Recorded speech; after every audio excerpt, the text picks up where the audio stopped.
Welcome to my channel Prius food blog. তো আমি প্রিয়া, আজকে তোমাদের সঙ্গে আমি শেয়ার করব একটা মজাদার রেসিপি যেটা আমার খুবই ভালো লাগে, সেটা হচ্ছে হাঁসের ডিম। তো হাঁসের ডিমের রেসিপি তোমাদের সঙ্গে শেয়ার করব। আজকে অনেকটা দিন পর হাঁসের ডিমের তরকারি বানাবো, খাবো, ঠিক আছে। তো গাইজ, আগে আমি হাঁসের ডিম খেতে খুব ভালোবাসতাম, খেতাম। আগে সেদ্ধ খেতাম, যখন আমি ছোট ছিলাম তখন রোজ একটা করে হাঁসের ডিম সেদ্ধ খেতাম। কিন্তু আস্তে আস্তে যত বড় হয়েছি তত ওটা কমে গেছে। এখন যখন খাই তখন একটু ঝোল তরকারি করেই খেতে ভালোবাসি। তো ঠিক আছে, দেখা যাক আজকে হাঁসের ডিমটা কীভাবে বানানো যায়। তো দুপুরের খাবারে থাকছে আজকে হাঁসের ডিম। তো চলো ঝটপট করে বানিয়ে নিই, যত তাড়াতাড়ি বানাবো তত তাড়াতাড়ি খেতে পারবো, তাই তো? ঠিক আছে। তো গাইস দেখো, আমি তো কিচেনে চলে এসেছি, আর এই যে ডিমগুলো দেখছো এগুলোই হচ্ছে হাঁসের ডিম। তো হাঁসের ডিমকে আমি সুন্দর করে সেদ্ধ করে নিয়েছি, আর সেদ্ধ করে ছাড়িয়ে পরিষ্কার করে বাটিতে রেখে দিয়েছি। এখানে আছে 6টা হাঁসের ডিম, ঠিক আছে। আর এই দেখো, হাঁসের ডিম বানানোর জন্য যা যা লাগছে আমার আর কি কিছুটা পরিমাণ জিনিস রেখেছি, যেমন টমেটো, পেঁয়াজ, কাঁচা লঙ্কা, আদা, রসুন, পেঁয়াজ বড় বড় করে কেটেছি, এগুলো মিক্সারে দেবো। আর এই দেখো, এখানে হচ্ছে আলু কেটে ধুয়ে পরিষ্কার করে রেডি করে রেখেছি, এগুলোকে ভাজতে হবে, ঠিক আছে। তো চলো রান্নাটা এবার শুরু করা যাক। আমি রান্নাটা করছি ইন্ডাকশানে। তো এই দেখো, কড়াই নিয়ে নিয়েছি। ইন্ডাকশানটাও চলো ভালো করে অন টন করে নিই। আর কড়াইটাকে না ভালো করে প্রথমে গরম করে নিতে হবে, কারণ ডিম তো ভাজবো, তাই না।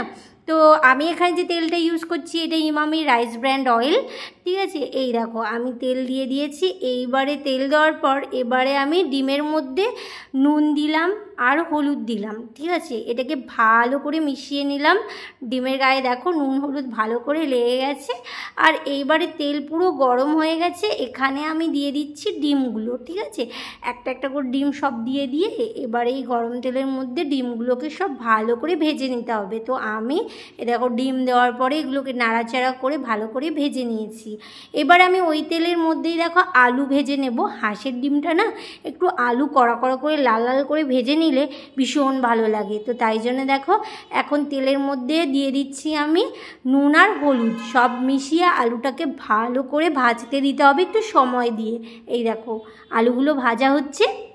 এই সময় আমি মিক্সারের মধ্যে আদা, রসুন, পেঁয়াজ, টমেটো, কাঁচা লঙ্কা, ঠিক আছে, যা যা ছিল আমার কাছে সব দিয়ে দিয়েছি মিক্সারের মধ্যে। এবারে আমি ওটার একটা পেস্ট বানাচ্ছি, রেডি হয়ে গেছে বানানো। আর এই দেখো ডিম, আলু সব ভালো করে ভাজা হয়ে গেছে। তো এগুলোকে তো আমি এই বাটির মধ্যে সব তুলে নিয়েছি।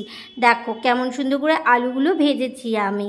তো এবারে আমি গরম তেলে শুকনো লঙ্কা দিয়ে দিলাম প্রথমে, তারপর দিলাম গরম মশলা, তেজপাতা, এগুলো দিয়ে একটু নাড়াচাড়া করে নিলাম ভালো করে। এগুলোকে ভাজতে দিতে হবে। এবার দেখো জিরে দিয়ে দিলাম, ঠিক আছে, গোটা জিরে, গোটা সাদা জিরে, ওটা দিয়ে এবারে এগুলোকে আমি ভালো করে নাড়াচাড়া করে ভেজে নিলাম। দেখো এরকমভাবে ভেজে নিয়েছি ব্রাউন মতো। আর ওর মধ্যে দিয়ে দিলাম এবার রসুন, তারপরে কুচানো পেঁয়াজ, এগুলো দিয়ে দিলাম। একটু টমেটো ছিল সেটাও দিয়ে দিয়েছি। তো ওটাকে দিয়ে ভালো করে ভেজে নিয়েছি। এইবারে এর মধ্যে দিয়ে দেবো হচ্ছে আমি যে পেস্টটা বানিয়েছিলাম, আদা, রসুন, পেঁয়াজ, কাঁচা লঙ্কা, টমেটো, যে সব কিছু দিয়ে আমি যে পেস্টটা রেডি করেছি সেটাই আমি এই তেলের মধ্যে দিয়ে দিলাম, ঠিক আছে। এবার এগুলোকে ভালো করে নাড়াচাড়া করতে হবে, কিছুক্ষণ সময় দিয়ে এই মশলাটাকে রেডি করতে হবে। একটু সময় দিয়ে মশলাটা রেডি করলে না মশলার যে কাঁচা গন্ধটা ওটা চলে যাবে, ঠিক আছে। তো এবার আমার মোটামুটি হয়ে গেছে। তো আমি এর মধ্যে দিয়ে দিলাম নুন আর হলুদ। তো নুন হলুদ দেওয়ার পরে এই মশলাটাকে ভালো করে একটু সময় দিয়ে নাড়াচাড়া করে আমি এখন দিয়ে দিলাম ধনের গুঁড়ো, জিরের গুঁড়ো, লঙ্কার গুঁড়ো, ঠিক আছে।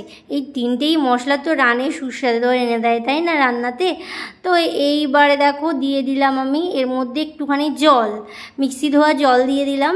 তো দেওয়ার পরে এই যে জলটা দিয়েছি এটা দিয়ে ঢেকে দিয়ে দেখো কি সুন্দর মশলাটা রেডি হয়ে গেছে, একদম তেল ছেড়ে দিয়েছে। এই মশলা থেকে না কোনো মশলার কাঁচা গন্ধ না কিছুই থাকে না, খুব ভালোভাবে হয়ে যায় এভাবে রান্না করলে। তো আমার মশলা তো কষানো একদম রেডি। তো এইবারে দেখো আমি এক এক করে যে আলুগুলো আমি ভালো করে ভেজে রেখেছিলাম লাল লাল করে, তো সেগুলোই আমি এখন কড়াইয়ের মধ্যে দিয়ে দিচ্ছি। তো মশলার সঙ্গে আলুগুলোকে না ভালো করে মিশিয়ে নিতে হবে। তো দেখো আমি এইরকম করে ঠিক মিশিয়ে নিলাম, যাতে মশলাগুলো আর কি আলুর গায়ে ভালো করে লেগে ভাজা ভাজা হয়ে যায়, ঠিক আছে।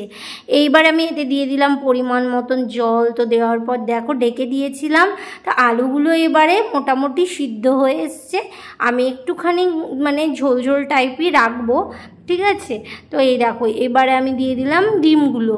আমি যে ডিমগুলো ভেজে রেখেছিলাম সেগুলো দিয়ে দিয়েছি। এবার একটু নাড়াচাড়া করে আবারও আমি এই ডিমগুলোকে দিয়ে ঢেকে দেবো, যাতে আলুটা আরও ভালোভাবে সিদ্ধ হয়ে যায়। তো চলো কিছুক্ষণ পর দেখো আমি ঢাকনা খুলে এতে কাঁচা লঙ্কা দিয়ে দিলাম।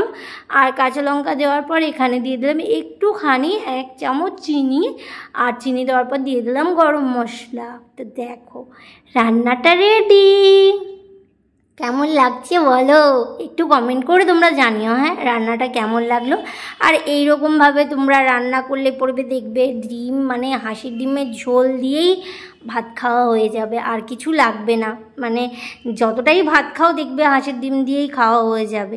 আমার তো আর কিছু লাগে না। চলো আমার খিদে পেয়ে গেছে। আজকের ব্লগটা আমি এখানেই শেষ করছি, ঠিক আছে। আর দেখা হচ্ছে আবার নতুন ব্লগ নিয়ে, নতুন একটা রেসিপি নিয়ে।